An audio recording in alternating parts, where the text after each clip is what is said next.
Damn, what's cracking, guys? Omar Esaf here, back with another video. Got those daily video uploads. Got a cool topic today.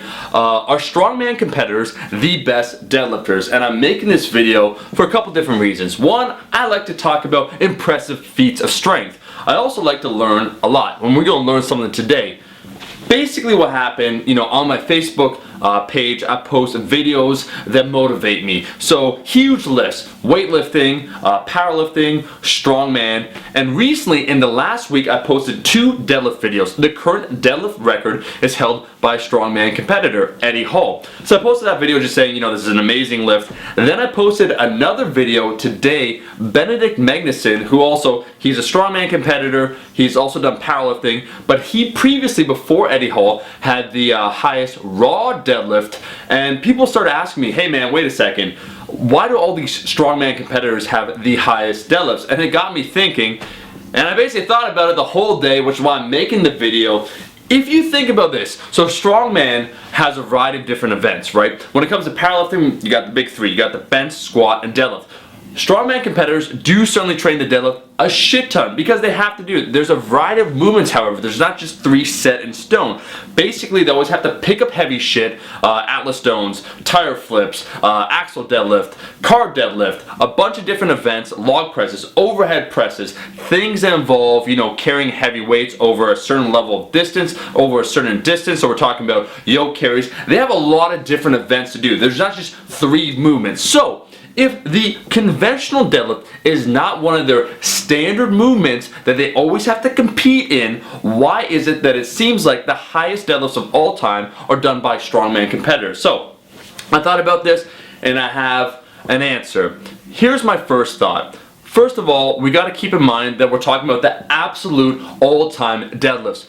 Strongman competitors or strongman competitions, they don't have as many weight classes as, let's say, powerlifting. So if we look at relative body weight, a lot of powerlifters have some very impressive deadlifts. I mean, one of the best deadlifts I think of all time is Ed Cohen, 220 pounds, pulling over 900 pounds on the deadlift. So we're not talking about relative body weight, we're talking about absolute strength. And keep in mind, while we are talking about the highest deadlifts of all time, a lot of powerlifters have pulled some crazy deadlift weights. KK pulled over 900 pounds. There's a long list of powerlifters. And really, when you look at that elite top level, there are a lot of strongmen that also participate in powerlifting. So it's not just one side versus the other. And this isn't an either or. It's trying to learn why these strongman competitors are so damn good.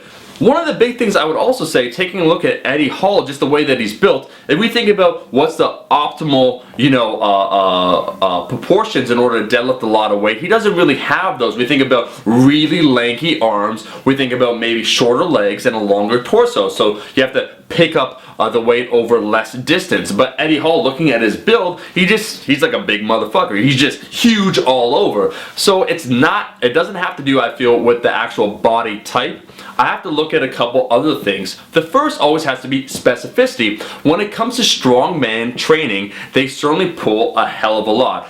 Whether it's the conventional deadlift or the variations, they're always picking something heavy off of the ground. So the Atlas stone, that's kind of a rounded back deadlift. You gotta do tire flips, well, that's still picking something off of the ground. Even something like a yoke carry, a farmer's walk, where you're holding heavy stuff or you got it on your yokes, you're picking up a lot of weight somewhere on your body. So they do a lot of training picking up some really heavy shit. So for strongman competitors, they do a lot of pulling variations naturally in their training, and I think that's pretty cool in very inventive ways. You got the car deadlift, which is kind of like a partial deadlift.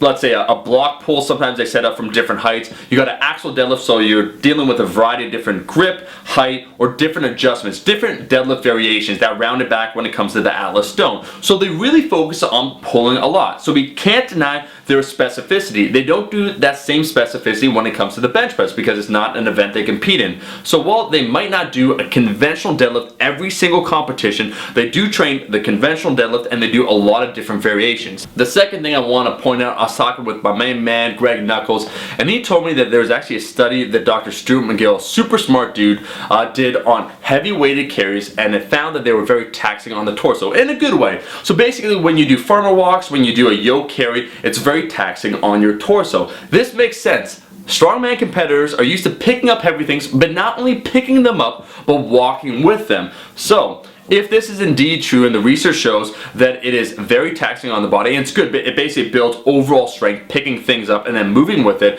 it can also apply potentially then to doing a deadlift or pulling something off the ground. So these carries, moving with a heavy weight, seems to assist perhaps in pulling weights just in general off the ground. So that's something neat.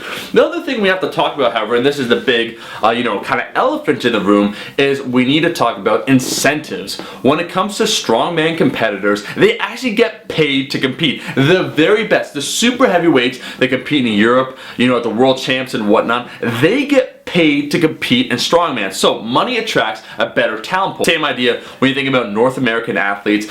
Our best athletes, by and large, go to play sports because you get paid millions of dollars. Strongman competitors get paid money. So instead of maybe competing in powerlifting, maybe earning $500 for winning a competition, you can live at the very highest level of strongman competition. You can live off of your earnings. So it's only natural, if you got talent and you're good at something, you want to get paid to do it. Overall, I think this topic is just cool. Talking about why we see strongman competitors crushing it when it comes to the deadlift, especially when you consider that the conventional deadlift from the ground isn't always done at a strongman event. But it seems clear from the training, from the specific things they do, from the talent pool, that specificity, that strongman competitors are really good at pulling weights off the ground. And we can learn something from all different talent pools. What's your opinion on this topic? Do you think that strongman competitors are the best deadlifters? Maybe some people with some research can chime in. I'm curious to hear what you guys think. That's it. That's the video, guys. If you liked the video, make sure to like the damn video. Final announcement, I partner up, as you know, with the NASM, National Academy of Sports Medicine. They have a free 2-week personal training certification on their website. It's at myusatrainer.com/Omar. If you know me, I believe in investing in yourself, in your education, trying to become more knowledgeable. Say no to the YOLO days. So if that's you, if you want to be either certified to train people or just increase your knowledge, check out that link. The link is in the description. That's all the time we have. I'll be seeing all you guys, my rascals, in that next video. Peace!